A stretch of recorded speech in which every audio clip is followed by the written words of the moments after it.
श्री प्रेमानंद महाराज जी का नाम तो आप सभी ने सुना ही होगा। वे राधा रानी के परम भक्तों में से एक हैं। ऐसा माना जाता है कि जो भी भक्त उनके सत्संग को मन लगाकर सुनता है, उन्हें अवश्य ही राधा रानी के दर्शन होते हैं। पर क्या आप जानते हैं कि प्रेमानंद महाराज वृंदावन के वासी नहीं हैं? यहाँ तक कि उनका नाम प्रेमानंद था ही नहीं। स्कूल में कभी उनका पढ़ाई में मन लगता ही नहीं था। उल्टा वो अपने शिक्षकों से ही सवाल पूछ लिया करते थे। प्रेमानंद महाराज के गांव का नाम सुनकर तो आप भी चौंक जाएंगे। साथ ही आज आपको इस वीडियो में हम उनके माता पिता के बारे में भी बताएंगे और राधा रानी के परम भक्त प्रेमानंद जी महाराज जी के बारे में कुछ खास बातों से अवगत कराएंगे। उनका जीवन सरल से आध्यात्मिक कैसे बना, ये भी हम आपको बताएंगे। तो चलिए शुरू करते हैं। बता दें कि प्रेमानंद गोविंद शरण जी महाराज जी का जन्म एक सात्विक ब्राह्मण परिवार में हुआ था। परिवार ने उनका नाम अनिरुद्ध कुमार पांडे रखा था। महाराज जी का जन्म उत्तर प्रदेश के कानपुर शहर के गांव सरसों में हुआ था। इनके पिता का नाम शंभू पांडे था और इनके पिता और दादा दोनों ही सन्यासी थे। इनकी माता बहुत धर्मपरायण थी। महाराज जी के माता पिता के हृदय में संतों के प्रति बहुत आदर सत्कार था। वे सदैव संतों की सेवा करते थे। इनके घर का माहौल भक्ति भाव से भरपूर था। महाराज जी के बड़े भाई संध्या काल में भगवत जी का पाठ किया करते थे, जिसे पूरा परिवार बैठकर सुनता था। कहते हैं कि महाराज जी ने अपनी छोटी सी उम्र में ही अध्यात्म का रास्ता चुन लिया था। आपको बता दें कि महाराज जी बचपन से ही जीवन के उद्देश्य के ऊपर सवाल उठाते थे। वे कहते थे कि माता पिता का प्रेम स्थायी है और अगर स्थायी है तो इतना मोह क्यों।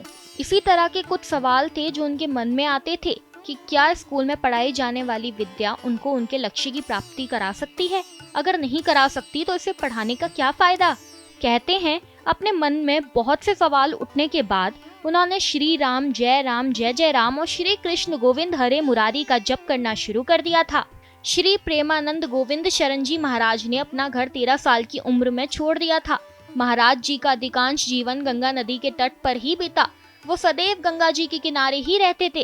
कहते हैं कि प्रेमानंद जी को भगवान भोलेनाथ ने स्वयं दर्शन दिए, जिसके बाद महाराज जी भगवान शिव की कृपा से वृंदावन आए। ऐसा माना जाता है कि प्रेमानंद महाराज ने वृंदावन आने के बाद महाराज श्री चैतन्य महाप्रभु की लीलाएं देखते थे और रात को रासलीला देखते थे। इसके बाद उनके जीवन में सबसे बड़ा परिवर्तन आया। उसके बाद उन्होंने संन्यास त्याग कर भक्ति का मार्ग चुन लिया।